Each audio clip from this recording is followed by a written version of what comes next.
So this means that we feel that the album now being released this autumn carries Satyricon identity, carries the band's soul and essence. I feel that this album, except from being dark and energetic and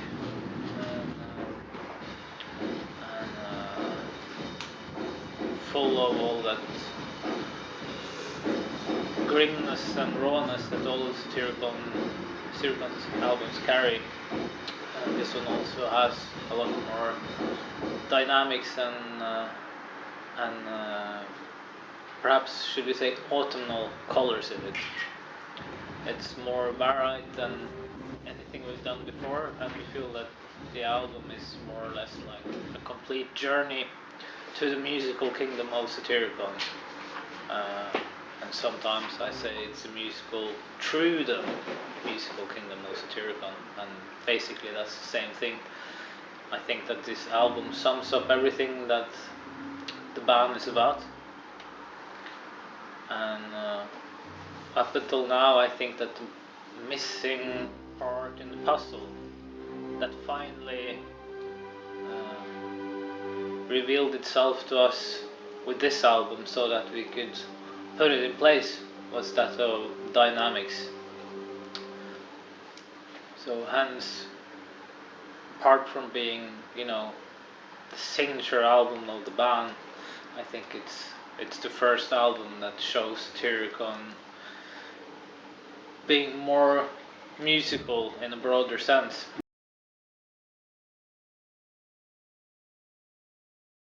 I would agree that there is more melody on this album than on the previous three, for instance. You have to go way back to find that much melody on a Satyricon album. So that's very true. And I think it's perhaps more atmospheric in an epic way than Satyricon have been for a long time, perhaps more than we have ever been. But also musically we visit more quiet and calmer places than what we have done ever before. That is basically completely new. You won't find that in any earlier Satyricon albums at all. So that's basically the new element, and I feel that with that in place, the band also feels way more complete. It was something that we really needed at this point, and hence we could actually name the album after the band, and it actually felt very right to do so. Anything else would actually have been wrong to do.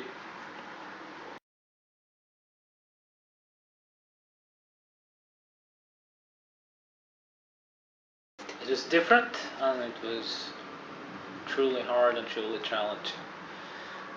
Like, there's probably a reason that it took 5 months of recording, and that had to do with attention to detail and the challenges that we faced in the process. I mean, we spent a long time preparing the album, but we were creating material and improving and changing things up until the day before we started recording, and even after having started that process we decided to make certain changes.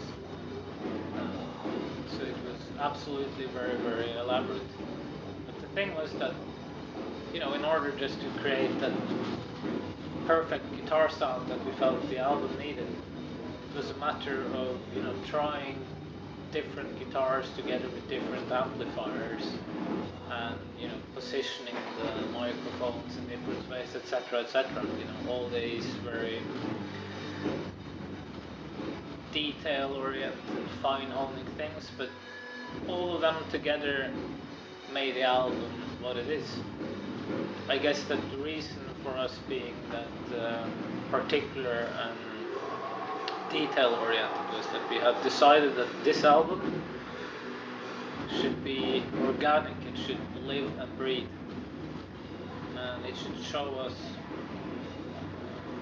express ourselves through our instruments. And the point was that the whole album should come alive, be an organic being with a pulse, something that that moves and has a life.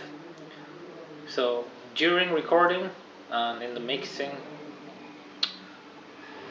we had to see to it that the human energy and presence was there in every small element and detail, and hence such a time-consuming and elaborate process. For me personally, I think I wasn't in my comfort zone for as much as a second during the recording.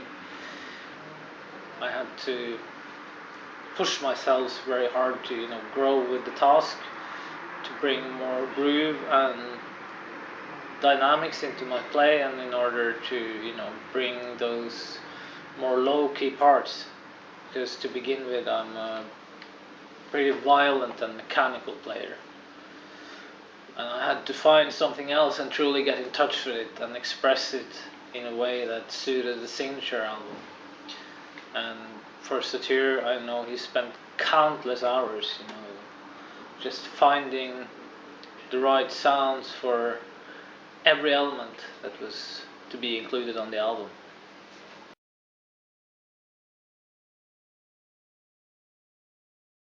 All songs had their own challenges. The slower, groovier songs are challenging in the way that they are very, very transparent. So every single hit has to show that you mean it and that you possess the kind of attitude that the song has. While the more intricate songs demand of you that you have to be able to go from very intense and energetic parts to phases that are taken down completely energy wise, so you have to bring the energy out of your body and let the calmness encompass you, and then you go from that into a very, very aggressive or energetic mood again. So to change the mood sets as you play is also very difficult. But I mean, that's the kind of changes that makes us grow as musicians, and perhaps bring a larger register to us that we will benefit from in the future. So I'm very happy that we went through this.